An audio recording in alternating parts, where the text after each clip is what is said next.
بەهۆی ئەو ئاگرە گەورەی ئوسترالیای گرتوێتەوە نزیکەی 10 ملیۆن هێکتار ڕووبەری زەوی سوتاوە.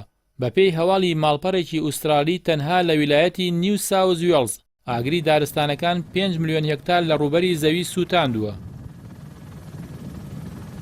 بەپێی هەواڵی کەناڵی BBC ژمارەی ئەو کەسانەی بەهۆی سوتانی دارستانەکانی ئوسترالیاوە لە مانگی ئەیلولەوە تا ئێستا گیانیان لەدەستداوە گەشۆدە 25 کەس و لایەن کەسی دیکەش تا ئێستا بێسەر و شوێنن.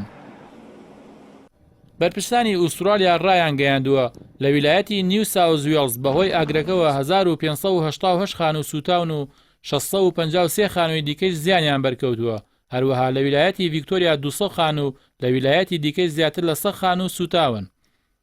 میدیا ناوخۆیەکانی ئەو وڵاتەیش باز لەوە دەکەن ئاگرەکەی ویلایەتی ڤیکتۆریا زیاتر لە ملیۆنێک هێکتار لە ڕووبەری زەوی سوتاندووە. لەلایەکی دیکەشەوە لە ویلایەتی نیو ساوز وێڵز لە 130 خاڵدا تا ئێستا ئاگرەکە بەردەوامە و نەتوانراوە تا ئێستا نزیکەی لە 150 ئەم ئاگرا کۆنتڕۆڵ بکرێت. بەپێی هەواڵێکی ABC نیوز لە مانگی تشرینی دووەمی ساڵی ڕابردووە تا ئێستا 24 کەس بە تۆمەتی بە ئەنقەز ئاگرکردنەوە دەست بەسەر کراون. بەرپرسانی ئەمنی نیو ساوز وێڵز ئەوەیان ئاشکرا کردووە لە کۆی 183 کەس 24یان تۆمەتی ئاگرکردنەوەیان دراوەتە پاڵ و بازدەوەش دەکەن ئەو کەسانەی بەرپرسن لەو کارە ئەگەری هەیە بە 21 ساڵ زیندانی سزا بدرێن.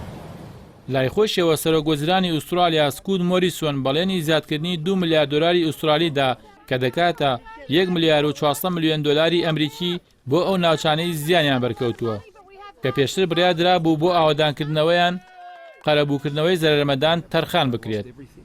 مۆریسۆن باسی لەوەش کردووە کە فڕۆکە و کەشتێ جەنگەکان ئاو و خواردن و سوتەمەنیان گەیاندوێتە ئەو کەسانەی کە بەهۆی ئاگرەکەەوە زەرمەند بوون.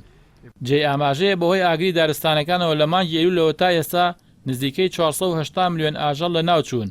هێزی سەربازیش ڕەوانەی ناوچەی ڕووداوەکە کراوە تا یارمەتی تیمەکانی ئاگرکوژێنەوە بدەن.